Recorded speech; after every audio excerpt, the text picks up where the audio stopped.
શિયાળાની કડકડતી ઠંડીમાં માણસ જામી જાય પણ દહીં જામતું નથી, પણ આજે તો આપણે માત્ર 2 જ કલાકમાં તાત્કાલિક દહીં ચોસલા પડે એવું સરસ આવું જમાવી દેવાનું છે. તો આના માટે આપણે શું કરવાનું છે, એકદમ સરળ છે મિત્રો. આ રીતે ચોસલા પડે એવું દહીં જો જમાવવું હોય તો આપણે સૌથી પ્રથમ તો 1 લીટર દૂધ લીધેલું છે. જેટલું જમાવવું એટલું દૂધ લઈ શકીએ આપણે એ પ્રમાણમાં. 1 લીટર દૂધ લઈ મેં એક એમાં ઉભરો લઈ લેવાનો છે. હવે એમાં એક ઉભરો આવી જાય એટલે દૂધને થોડું ઠંડુ કરી લેવાનું છે. દૂધ ઠંડુ થઈ જાય એટલે એના ઉપર તર આવી જાય આપણે કાઢી લેવાની છે, અથવા એમાં રાખી પણ શકીએ છીએ. તો આ રીતે મેં તર કાઢી લીધેલી છે અને એક વાટકીમાં જુદું થોડુંક દૂધ લઈ અને એમાં કોર્નફ્લોર પાવડર મેં અંદર ઉમેરી દીધેલો છે 1 ચમચી. પછી આ રીતે એને હલાવીને રાખી દેવાનો છે. અને જામણ નાખવા માટે આપણે છાશનો ઉપયોગ નથી કરવાનો અને પણ પાણી કાઢેલા દહીંનો ઉપયોગ કરવાનો છે.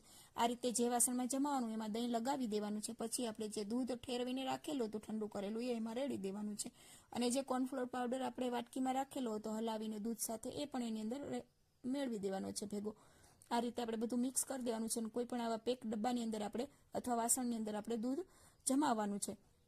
આ રીતે મેં દૂધ સરસ રીતે રાખી દીધેલું છે. અને હવે આપણે એક તવી મેં ગરમ કરી લીધેલી છે અને એની અંદર મેં આ ડબ્બો મૂકી દીધો છે. ગરમ ટવાલ લીધેલો છે, એને ફરતો વિટોરી લીધેલો છે. અને હવે પણ હજી પણ આપણે એક સરસ મજાનું મોટું ગરમ કપડું લેવાનું છે, એની ફરતે આને વિટોરી દેવાનું છે. અને આ રીતે સરસ પેક કરી અને ગરમ જગ્યાએ 2 કલાક માટે રાખી દેવાનું છે અને હલાવવાનું નથી. અને પછી આપણે જોવાનું છે તો દહીં સેટ થઈ ગયું હોય છે અને આપણે પછી થોડી વાર માટે એને ફ્રીજમાં સેટ થવા દેવાનું છે. પછી બહાર કાઢીને જોઈશું તો આ રીતનું સરસ મજાનું ચોસલા પડે એવું બરફીના બટકા જેવું દહીં બનીને તૈયાર થઈ ગયું છે. તો મિત્રો આ રીતે સરસ મજાનું મોળું દહીં તૈયાર થાય છે. તો તમને આ વિડીયો ઉપયોગી લાગ્યો હોય તો લાઈક, ફોલો અને શેર જરૂર કરજો.